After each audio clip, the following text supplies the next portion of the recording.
დავთეხა შემოგვიერთდა უკვე ნაკრებიც, ჩვენ შეგახსენებთ რომ იმყოფებით საქართველოს კარატეს აკადემიის დარბაზში. და დღეს ვსაუბრობთ უკანასკნელ წარმატებებზე და უახლოეს გეგმებზე, რომელიც კარატეს ფედერაციას აქვს, რა თქმა უნდა, დაგეგმილი. ბატონო, კიდევ ერთხელ მოგესალმებით. ეს არის თუ ხსნები ის თასი, ხო, რომელიც თქვენ მოიპოვეთ დუბაიში, რასაც წინა ჩართვაში ისაუბრეთ. დუბაის პრინცი, რომელმაც დააწესა შეჯიბრი დააწესა 100,000-იანი ფონდი და აი ეს ძირითადი თასი გადმოხდა თვითონ დუბაის შეიხო ჩვენ ეროვნულ ნაკრებს, აი ეს მე რაც მოგახსენეთ, აი ეს ბიჭები იყვნენ, რომელმაც გაიმარჯვეს და წარმატება მოიპოვეს. იმედი რომ ასეთივე წარმატებული ისრაელში გაიმართა აზიის, ევროპის და აზიის თამაშები, სადაც იქაც ჩვენ მონაწილეობდით და იქ საინტერესო რაღაც მომენტი მოხდა ჩვენ ამოსული ქალაქის სპორტისა და კულტურის სამსახურის უფროსი მამუკა კაცარავა და ხელშეკრულება გავაფორმეთ თელ-ავივის აი ეს საგანმანათლებლო სკოლის სისტემებთან და ჩვენ უკვე აი ამ თვიდან ვიწყებთ სკოლებში გვინდა შევიდეთ უფასო სწავლება საბჭოთა ხელოვნების კარატეს პოპულარიზაცია.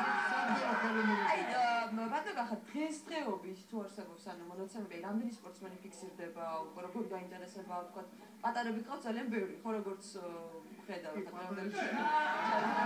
ძალიან ბევრი, ჩვენ ამასთანავე გავაკეთეთ საჩვენებელი გამოსვლა ერთ სტადიონზე 3,000 ბავშვი ყავდა, საერთოდ ჯამში ჩვენ 15,000-ზე მეტია მთელი რეგიონის საქართველოს მასშტაბით, მათ შორის ჩვენი წარმომადგენლები არიან გავში, სოხუმში, ცხინვალში და ესე შემდეგ და უკვე 27 აპრილის გეგმა ზუგდიდში დავატარეთ საერთაშორისო ტურნირი, სადაც ჩვენი მოძმე სპორტსმენები გარდა სოხუმიდან გადმოვლენ, ესე იგი მშვიდობის თასი და ფიქრობ ეს იქნება საინტერესო ესეთი პირველი გადადგმული ნაბიჯი ჩვენი აფხაზი ძმების საერთოდ აი ეს რაღაცა გამოიყენება.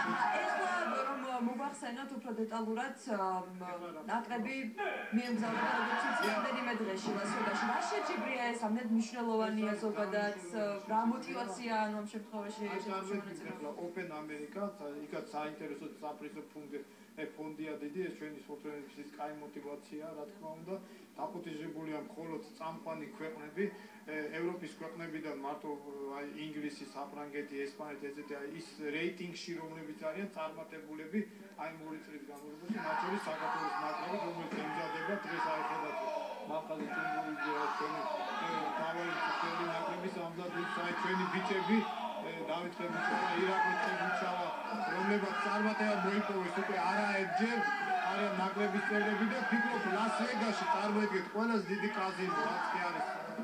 იქ გაიმარჯვება. სხვა ქვეყნების მონაწილეობა, ხო, როგორი კონკურენცია? ძალიან დიდი კონკურენცია, იმიტომ ყველასი ძალიან პრესტიჟული არის. წარმოედგეთ აი ამ ხელა კაზინოში, სადაც მაყურებლები ყველა დიდი ღონისძიებები იმართება, აი აქ ცეზარ პალასში და რამდენად მნიშვნელოვანია, რომ იქ გამოვა ჩვენი ეროვნული ნაკრები. აქ რა თქმა უნდა და დიდი დამსახურება სპორტის სამინისტროში, რომელსაც დაგვაფინანსა, მერიის სამსახურმა, რომელსაც დაგვაფინანსა, რამე თუ ამის გარეშე დამოკიდებულია კი საპრიზო ფონდია. ჩვენ ბატონო, ახლა გვექნება საშუალება, რომელსაც ისევ შევერთდეთ მაყურებელს